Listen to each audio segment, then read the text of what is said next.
ऊंचे भारतीय हिमालय में बर्फ से ढकी चोटियों के बीच एक रहस्यमयी झील छिपी हुई है। रूपकुंड झील एक एथरियल धुंध में डूबी हुई है जो इसे और भी रहस्यमयी बनाती है।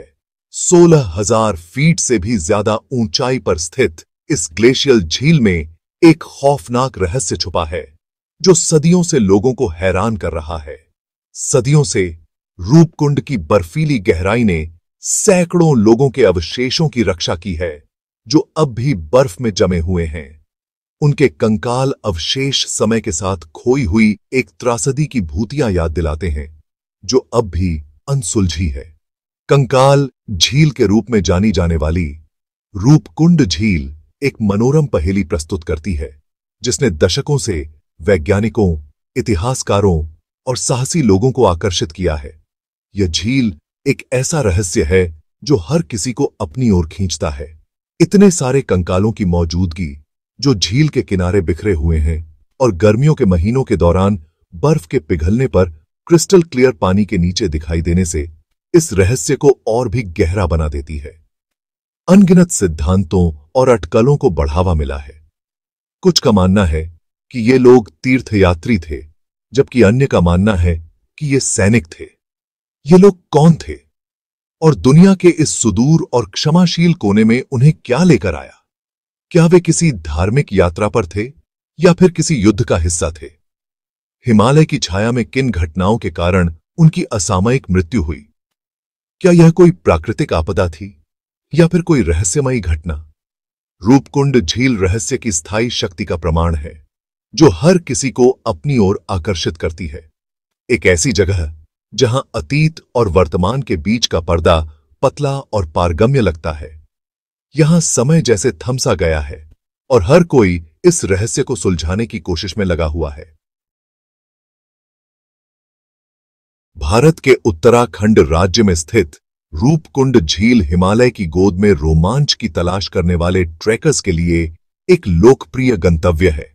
झील तक की यात्रा बिल्कुल आसान नहीं है क्योंकि इसमें विश्वासघाती रास्तों पर जाना और अधिक ऊंचाई पर खुद को ढालना शामिल है। लेकिन लुभावने दृश्य और अज्ञात का आकर्षण इसे कई लोगों के लिए एक अथक चुनौती बना देता है। यह झील अपने आप में अपेक्षाकृत छोटी है, जिसका व्यास केवल लगभग 130 फीट है। रूपकुंड को अन्य उच्च ऊंचाई वाली झीलों से जो बात अलग करती है वह है इसका आकार नहीं, बल्कि इसके चारों ओर बिखरे हुए कंकाल अवशेषों की भूतिया उपस्थिति। ये अवशेष धूप और तत्वों से सफेद हो गए हैं, झील की पहचान का एक अभिन्न अंग बन गए हैं जो आगंतुकों और शोधकर्ताओं को समान रूप से उनके रहस्यों को उजागर करने के लिए आकर्षित करते हैं। रूपकुंड झील में कंकालों के अस्तित्व की रिपोर्ट पहली बार आधिकारिक तौर पर 1942 में एज थे।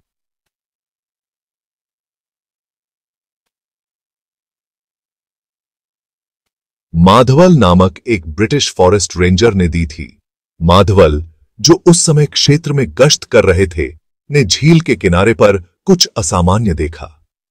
कंकालों की झील की स्थानीय कहानियों और अफवाहों से उत्सुक माधवल ने कहानियों को सत्यापित करने के लिए एक अभियान शुरू किया। उन्होंने अपने साथियों के साथ मिलकर झील की ओर प्रस्थान किया। उद्देश्य थे यह जानने के लिए कि क्या वास्तव में वहां कुछ रहस्यमय था। झील पर पहुंचने पर उन्हें एक ऐसे नजारे का सामना करना पड़ा जिसने उन्हें चकित और भयभीत दोनों कर दिया। झील के किनारे पर बिखरे हुए कंकालों की संख्या ने उन्हें स्तब्ध कर दिया। सैकड़ों मानव कंकाल झील के किनारे बिखरे पड़े थे। कुछ अभी भी कपड़ों और निजी सामानों के टुकड़ों से सजे हुए थे। यह दृश्य किसी प्राचीन त्रासदी की कहानी कह रहा था। कंकालों की खोज ने पूरे क्षेत्र और उसके बाहर उत्साह और अटकलों की लहरें भेज दीं। समाचार तेजी से फैला और जल्द ही वैज्ञानिकों और इतिहासकारों का ध्यान आकर्षित किया। मृतकों की पहचान के बारे में शुरुआती सिद्धांत सांसारिक से लेकर काल्पनिक तक थे। कुछ ने सोचा कि ये लोग तीर्थयात्री थे जो किसी धार्मिक यात्रा पर निकले थे। कुछ ने अनुमान लगाया कि कंकाल हिमस्खलन या भूस्खलन जैसी प्राकृतिक आपदा के शिकार थे। यह भी माना गया कि अचानक मौसम परिवर्तन ने इन लोगों को अपनी चपेट में ले लिया। दूसरों ने मृत्यु का श्रेय अलौकिक शक्तियों या यहां तक कि अलौकिक हस्तक्षेप को देते हुए अधिक विचित्र स्पष्टीकरण प्रस्तावित किए।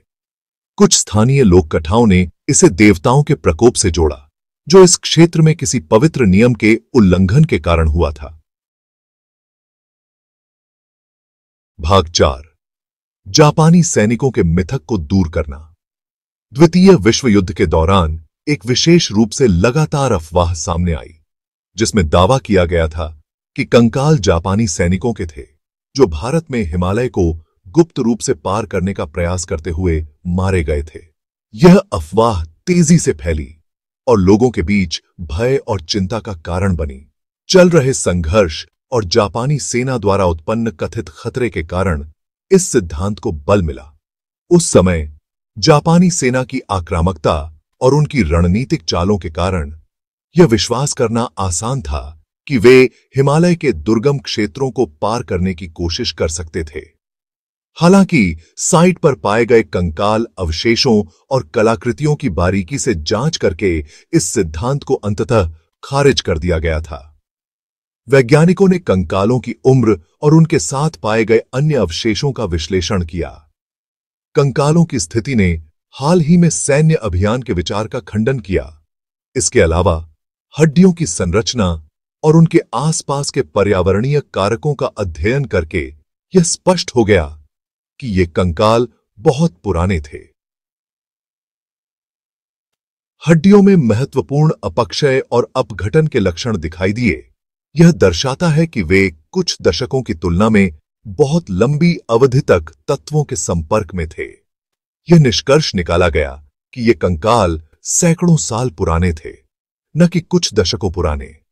इसके अलावा झील के पास किसी भी हथियार या सैन्य उपकरण की कमी ने जापानी सैनिक सिद्धांत पर और संदेह पैदा कर दिया। अगर ये कंकाल वास्तव में जापानी सैनिकों के होते तो उनके साथ कुछ सैन्य उपकरण या हथियार अवश्य मिलते।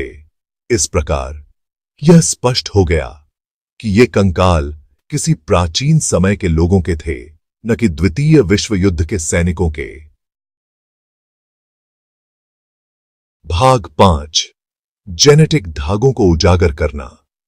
20वीं सदी के अंत और 21वीं सदी की शुरुआत में वैज्ञानिक तकनीकों में प्रगति, विशेष रूप से डीएनए विश्लेषण के क्षेत्र में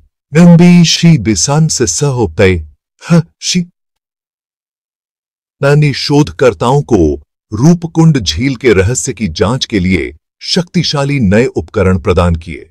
2004 में वैज्ञानिकों की एक संयुक्त इंडो यूरोपीय टीम ने कंकाल के अवशेषों से हड्डी और ऊतक के नमूने एकत्र किए और उनका कठोर डीएनए परीक्षण किया। डीएनए विश्लेषण के परिणाम आश्चर्यजनक और ज्ञानवर्धक दोनों थे। परीक्षणों से पता चला कि कंकाल लोगों के 2 अलग-अलग समूहों से संबंधित थे। दक्षिण एशियाई वंश के व्यक्तियों का एक बड़ा समूह और भूमध्य सागरीय वंश के व्यक्तियों का एक छोटा समूह। इसके अलावा हड्डियों के रेडियो कार्बन डेटिंग ने संकेत दिया कि मौतें 9वीं शताब्दी ईस्वी के आसपास हुई थीं। त्रासदी की समय रेखा को 1000 साल से भी पीछे धकेल दिया गया था।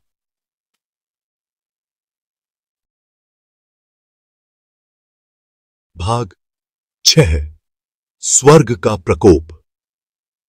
रूपकुंड कंकालों के बीच 2 अलग-अलग आनुवंशिक समूहों की खोज ने जितने उत्तर दिए उससे कहीं अधिक प्रश्न खड़े कर दिए। ये लोग कौन थे और वे इतनी दूर और क्षमाशील जगह पर क्या कर रहे थे, जबकि उनकी मृत्यु की सटीक परिस्थितियां रहस्य में डूबी हुई हैं। एक सिद्धांत एक प्रमुख दावेदार के रूप में उभरा है, ओलावृष्टि से मौत। रूपकुंड झील की ऊंचाई और भौगोलिक स्थिति इसे अचानक और हिंसक मौसम के पैटर्न, जिसमें गंभीर ओलावृष्टि भी शामिल है, के लिए अति संवेदनशील बनाती है। ऐतिहासिक अभिलेख और स्थानीय लोक कथाएं हिमालय में ओलावृष्टि की विनाशकारी शक्ति की पुष्टि करती हैं, जो गंभीर चोटें और यहां तक कि मृत्यु तक पहुंचाने में सक्षम हैं। यह प्रशंसनीय है कि यात्रियों का एक बड़ा समूह अचानक और क्रूर ओलावृष्टि से अनजान झील के पास आश्रय ले सकता था। केवल अभूतपूर्व आकार और बल के ओलों से बमबारी की जा सकती थी।